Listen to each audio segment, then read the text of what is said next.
She's on the ground. Stop it. Yep, she's on the ground. Great day. It smiles right This is such a good day. Oh my God.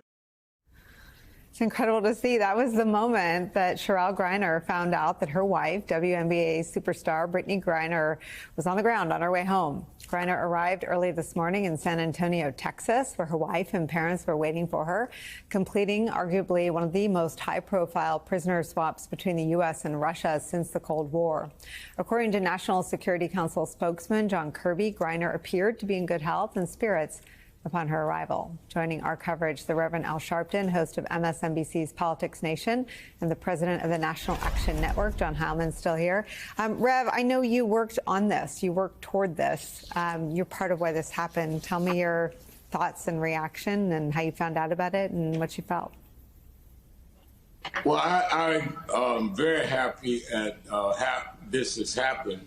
And I give President Biden and Secretary Blinken a lot of credit because many of us that had been raising this issue, I was able to talk directly with them early after talking to Cherelle, Brittney's wife, and they stayed on it. And I would be in meetings at the White House on other issues, and the president would say to me, "Don't worry, Al, I haven't forgot about Brittney," and it wasn't even the subject matter. So they couldn't give us intelligence information, but they would stay on it. Negotiations, they would brief us.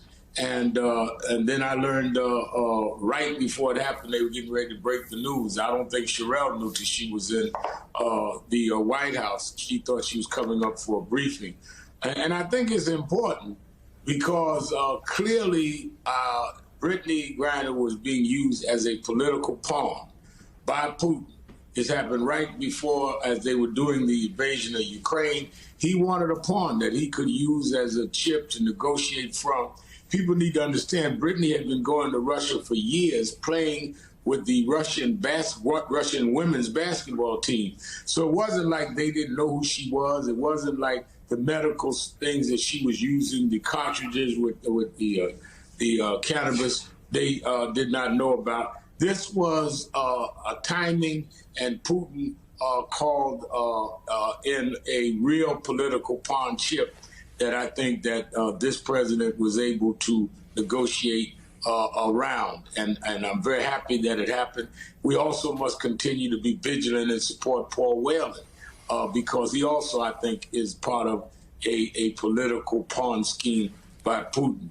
So as we celebrate Brittney, I'm sure she will be saying that let's not forget others that are there in Russia that has been the victim of Putin trying to play this geopolitical game. John Heilemann, there isn't anyone who celebrates the release of Brittney Griner without talking about Paul Whelan. And Paul Whelan did an interview yesterday. His family has done multiple interviews saying that bringing Brittney Griner home is the right thing to do. There's only one pocket in the American discourse that doesn't approve of the return of Brittney Griner to the United States of America. And it's only important to note because it is a marker of this sort of debasing of U.S. foreign policy, because during the Trump administration, he too had some success in returning political prisoners and hostages. And I don't have any recollection of anybody across the ideological spectrum ever doing anything other than celebrating the return of any American to the United States of America. That's not happening over on Fox News. Tucker Carlson claimed that the U.S. advocated harder for Griner's release because it would be more popular with Biden voters. Marjorie Taylor Greene went further, said it's another reason to impeach Joe Biden. And again, I bring this up because I think there are markers about how sick our politics are, and this appears to be an important one. Yeah.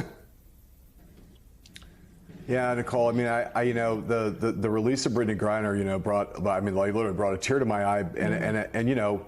The kinds of debates we used to have about this were nonpartisan debates where it would be like, is it okay to make these kind of trades because it might send a signal to other countries that they could get away with this kind of thing? You know, regardless of who the prisoner was, is it good foreign policy to do these kinds of swaps because of the incentive that it sets up. Would this induce more bad behavior on the part of other bad actors? That was a reasonable question to ask. In the Brittney Griner case, as is often the case, you have those kind of academic debates, and then you think about someone who's been, as Rev put it, who's been made a political pawn, and then they get to be freed, and you say, you know what? I'm just so glad this person is home. And it doesn't matter whether that person is Republican or Democrat or straight or gay or black or white. They all have been, in any given of these cases, they've all been subjected to the worst kind of abuse. They've been put into a situation where they've been made the pawns in this political game, and they've suffered enormously over time. And you're just delighted that any one of them comes back. And so to see, as you say, to see these Republicans, not just Republicans, I would say this is mostly the province of the anti-woke cultural right, the nuthouse right, the Fox Media right, the worse than Fox Media right, the Marjorie Taylor Greene right, the conspiracy theory right, the grievance right, not just the normal Republicans. Many normal Republicans are perfectly happy that Brittney Griner got released, but to turn this into part of their, I'm so close to saying a bunch of words I'm not allowed to say on television, but to turn this into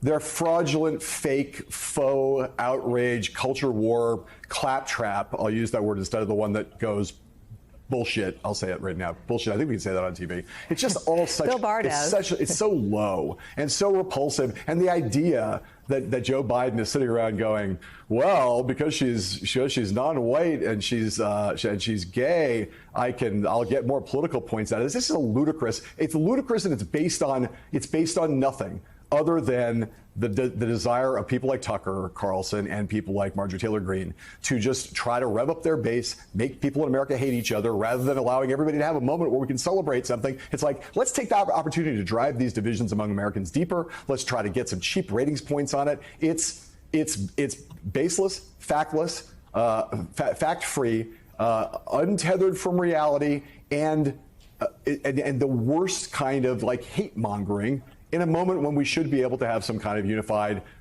national celebration. It's a Friday, man, but I don't like to start the weekend sick to my stomach, but watching some of this commentary has made me sick to my stomach over the last 24 hours, and it is a marker of how low we've sunk.